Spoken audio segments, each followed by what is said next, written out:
Hindi siya kumuha. Hindi siya nagpa-issue. Kasalanan talaga niya. Kasi alam niya na may kukunin sa CFA, naalala niya, ay CFA nakita natin, pwede tayo kumuha. Parang ganun lang siguro na isip niya. Eh dapat, noon pa lang, kumuha siya ng CFA. Kaya pag nakita niya ngayon, tsaka niya dalhin sa court. Kaya yung tanong namin, may CFA ba kayo dati? Wala. Hindi alam ng lalaki. Wala kasi yung dala niyang papel, nakalagay doon, sinulatan nila kung buwan for CFA. So hindi siya kumuha ng Sige, wala pa. CFA. Yun ang i-present niya dito para Oh, yun yung dala niya. igawa siya. Parang procedure magiging Since na hindi niya man na-premise. Hindi kasi pag pinakawalan na natin, hindi naman pending yung record natin for CFA. Wala pa siya kahit ay issue. Hindi naman natin nakalagay eh. for CFA na yung ating Paano mo sabihin na i-antedate lang? I mean, Sino nagpipirma? hindi, I mean, i-date ko ng 2022, di ba? Kaya nga, sino nagpipirma? Hindi naman tayo nag-hearing.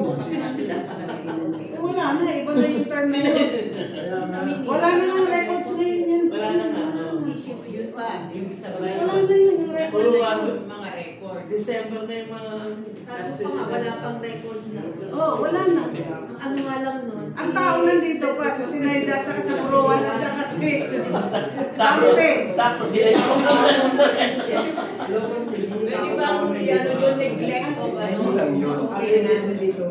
Anong buwan ka ba pumunta? Yan ang tanong natin kay attorney. Ano ba yung neglect? November lang ako dito. Sino pa kasama niya? Ano na lang Hindi ako siguro yun? kasama mo. Hindi, Buruan. Sino pa kasama I-explain mo? na lang doon sa tao. Kami lang dalawa. Para maunawaan niya. Bakit dalawa? Alam mo kayong mga partner nun. Sino ang pangatlo namin? Wala. Ako nga ang kapalit niya. Naka-reserve na sa kanya kasi. Kaya Patay mo dati kay Jojo dapat. training pa Oo, siya. Jojo. Hindi pa ako kasama. Pero hindi na siya pumasok nun. O, di wala na nga siya. Pero si Jojo pa lang. Si Jojo, ang pangatlo pala namin. Nakinyo, Si... nakinyo. Oo, Makenyo. Makenyo. Ngayon, yung may-ari ay wala dito. Nasa Mindanao yata. Nasa Mindanao, Surigao. Basta niya yung dating may-ari. Parang siya yung mag-uwi para maningil dun sa umuupa na hindi na umalis na. Basahin ko na lang. Ako po si John Debe Parcaran David at si Jemeline A. Datiles. Yung Jemeline Datiles, ito yung inuutusan, ay nais ipatawag si Timothy Mendoza at ang asawa niya na si Jonalyn Lacion sa barangay para mapag-usapan ang naiwang bills nila sa apartment. Nais din po namin na makuha ang susi ng apartment na dati nilang inupahan. Dialogue lang pa rin. Hindi siya na SPA. Ha? May SPA si Jemeline. O di ba sinasabi sa ng DLG na hindi tayo pwede sa SAA? Ang mayari si John Debe nasa Surigao. Nagbigay ng SPA kay Jemeline. Si Jemeline ngayon ang pumunta sa barangay para mag-file ng Sa barangay level, okay yun. Pero pagdating dito, hindi pwede yung may representation. Maliwanag naman yung sinabi ng DILG na hindi pwedeng SPA, hindi pwedeng proxy.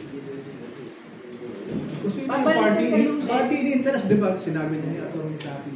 Kung sino yung agrabyado, sino yung magre-reklamo. Kasi mawawalan ng karapatan yung nire-reklamo na balikan kung meron siyang issue dun sa may-ari o dun sa tamang tao talaga. Sabi nga, kaya hindi namin tinanggap yung filing. Sabi namin, balik kayo sa Monday.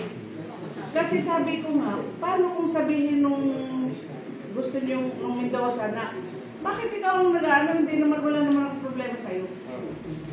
Yung may-ari naman ng may problema kami dalawa.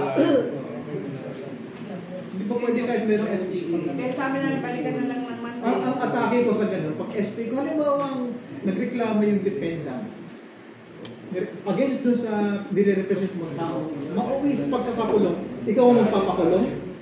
Ganun yung atake ko rin. Kasi ikaw yung nagre-represent dito. Parang yung A-Claver, yung representative hindi makapag-decision. Every time na tatanungin natin siya, tatawagan yung amo niya. Di ba? Authorized na na SPA, kinonsider natin yun. Kinonsider. Bahala na kayo kasi ang kalaban naman to kapatid ng may-ari na ayaw umalis. Pero meron silang lease contract. Ang sabi ng dependent na may-ari din daw sila ng property. Ang sabi ko doon sa isang beses ko nakausap, kung may-ari din kayo, ni-claim mo na may-ari kayo, bakit meron kayong lease contract? Ba't pumirma kayo sa lease contract na magbabayad kayo ng rental? Tapos hindi na nagpakita dito. Inisyuhan namin ng CFA kasi uuwi daw yung may-ari pag nasa court may napag-usapin. Dito kasi hindi niya kakayanin ng 45 days mag-stay sa Pilipinas kasi nagkakasakit. Dahil medyo may edad na, kailangan siya mag-acclimatize na naman sa weather. Nabanggit ko lang yun kasi SPA yun Special Power of Attorney. Pero properly documented naman yun. I don't know kung ano yung magiging repercussion. Wala, ang ba, yung complainant, wala yung complainant, pero willing sa mag-video or mag-zoom sa hearing, okay ba? Pwede na lang. Personal appearance. Kailangan ba personal? Or pwede may video, tapos hindi, ano ko lang yun, that's the case na dumating sa ganung punto. Kasi yung iba kasi, natuloy yung iba, malayong lugar, magbibigay siya ng speed ng isang kasama niya, na siya nga atin, pero sa hearing, nandun siya nakarunga lang.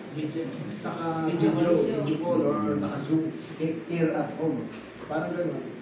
Kasi hindi nga pwedeng involve yung abogado sa mga kaso dito sa barangay, di ba? Pagka naka-video call kasi ng ganyan, maaaring may coach yan May-ari merong nagtuturo sa kanya. So pwedeng abogado yun o alam niyo kung ano yung gagawin. So wala tayong kalaban-laban sa mga ganyan. So hindi natin iaalala yun.